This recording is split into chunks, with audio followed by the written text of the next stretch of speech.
देखो इसकी मेरे पास जो ब्लूटूथ मॉडल है, जो इसका सर्किट वो छोटा वाला, तो इसको हम लोग यूज नहीं करेंगे, इसे भी वर्क करता है। तो इसको अभी जो रिपेयरिंग करते हैं अरे वाला इसमें जो लगाते हैं जो इसके साथ, मतलब कि यहाँ पर पैकिंग करेंगे। छोटा वाला ब्लूटूथ सिस्टम बना रहे हैं। तो बनाने के बाद जो आप लोग को दिखाएंगे, पूरा सोल्डरिंग ये सब भी कर दिए हैं देखो अच्छा से। अब इसको चलाने के लिए ये वाला सोलर पैनल से यूज करेंगे और यहाँ पर सेटअप करेंगे गाइस। तो देखो इसको कुछ इस तरीके से यहाँ पर सेटअप करेंगे। लिथियम बैटरी नहीं है जो छोटा वाला यहाँ पर लगाने के लिए, कि इसको जो यहाँ पर सेटअप कर दे रहे हैं छोटा वाला।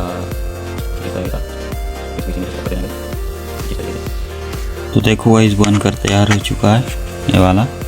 तो आप लोग को अभी टेस्ट करके भी दिखाने वाले हैं वर्क कर रहा है कि नहीं। देखो